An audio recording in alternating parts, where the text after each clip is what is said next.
Hello, this is Photography Gamer, welcome back to the channel. In today's video I'll be looking at the State of Decay series with 10 suggestions for things I'd like to see in State of Decay 3. Okay, so let's have a look at the list. Number 1. Sleeping through the night.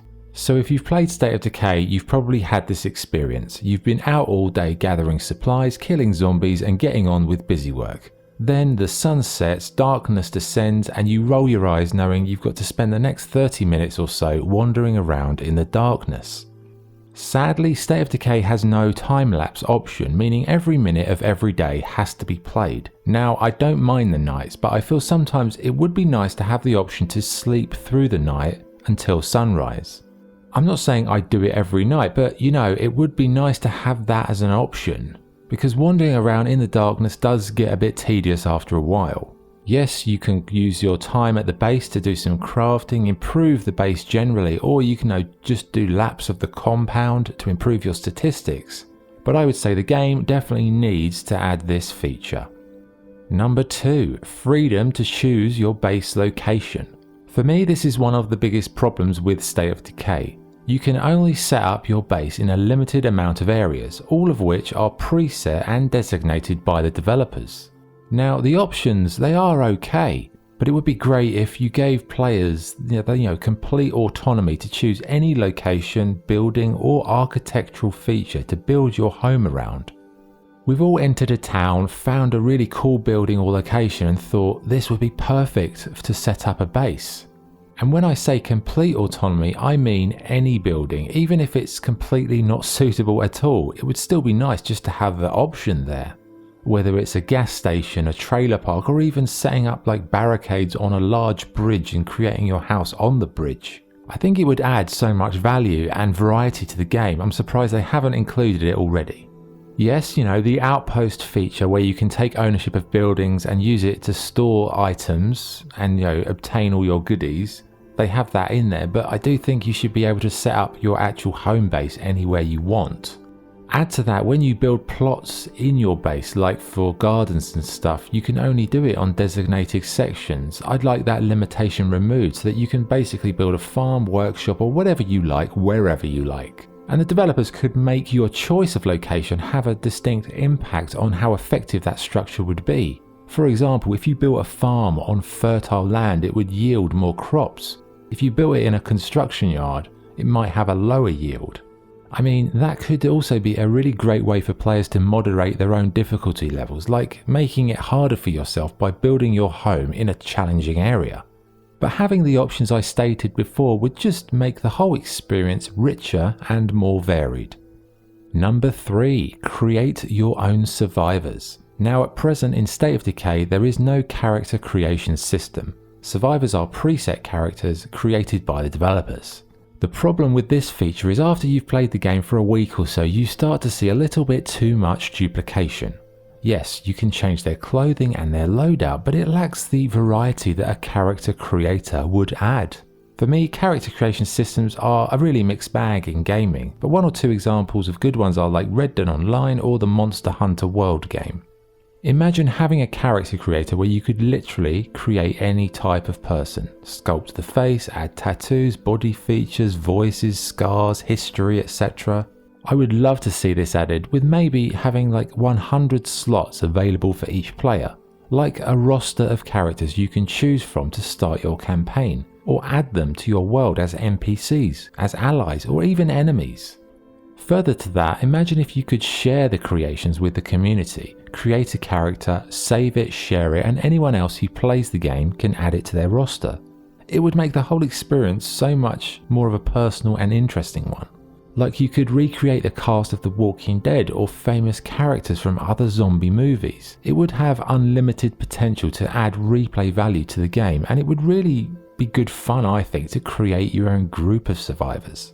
Number 4. Realistic terrain.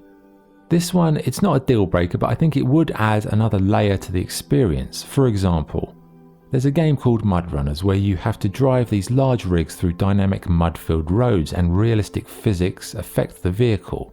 I think this feature would really help with realism and add another danger aspect when you're getting around the map. Make getting from A to B more of a dynamic challenge. Make, rock climbing or cross-country journeys on foot or in cars more dangerous. If it rains, the mud gets worse. Flooding could cause issues, or slippery roads, or rocks if you're mountaineering. Kind of like taking the environmental elements from Mud Runners and Death Stranding and implementing them into the State of Decay model, making the game world feel more realistic and a more challenge to investigate.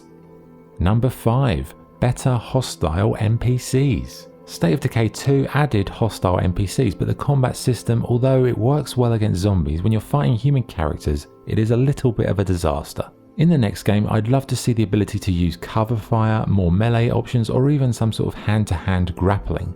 And the human enemies need to be more realistic, with improved AI, as anyone who's played the game will know that their behaviour is so erratic and ridiculous at times. Number 6. Tactile resource gathering.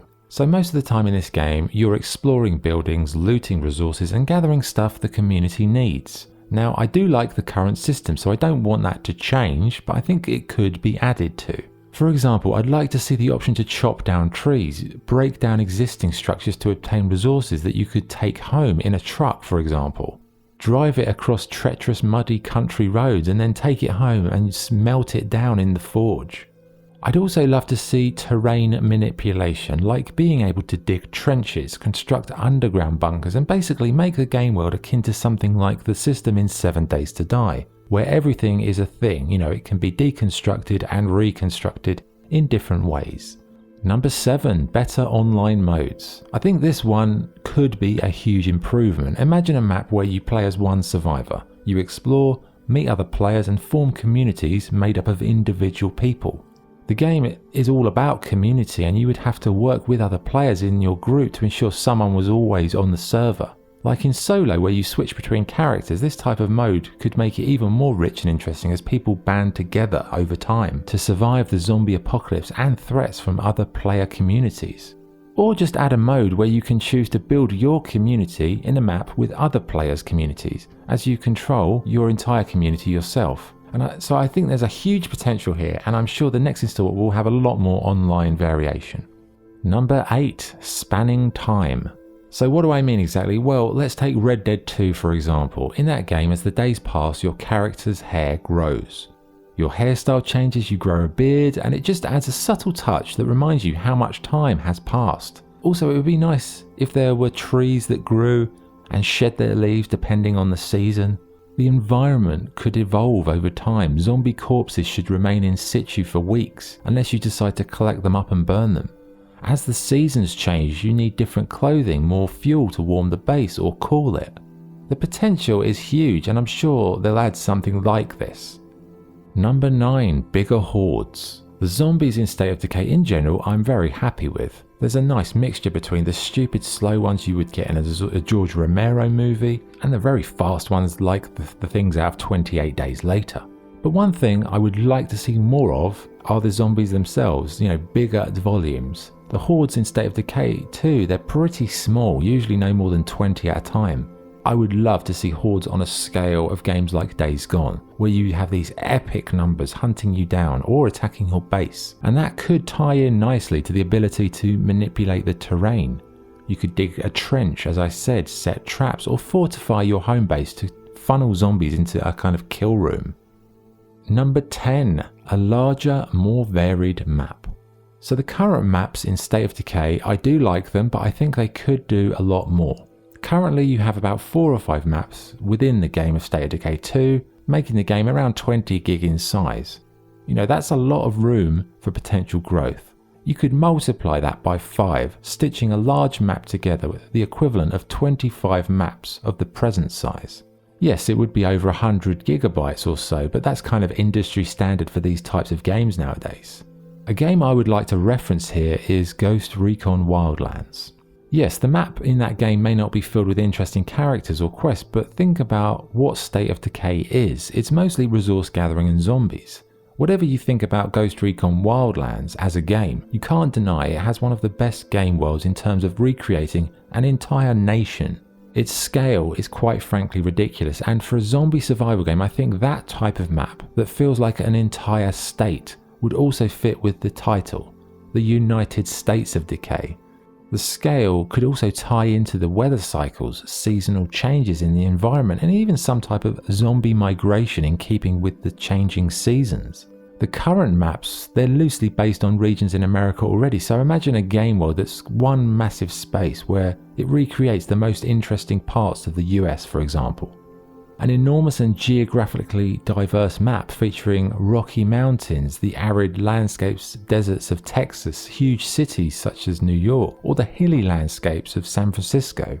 The options and potential are limitless, and it could easily be one of the greatest zombie survival maps of all time. Yes, it would be ambitious, but speaking as someone who travelled Latin America extensively in the past, the map from the Bolivia map from Ghost Recon Wildlands really showed that you can create a game world that feels like a self-contained nation that's so vast but has enough differences to make it feel real. That felt the most like a complete country in terms of game maps as I've ever seen, and I don't see why State of Decay 3 can't achieve something like that, if not better. Okay, there you go, those were my suggestions for the 10 improvements I'd like to see in State of Decay 3. What do you think about those ideas? Would they improve it? Would it overcomplicate things? What other ideas do you have that could improve the game? Drop your suggestions in the comments. But for now, thanks for watching. If you enjoyed the video, please like and subscribe. This is Photography Gamer signing off. Thank you.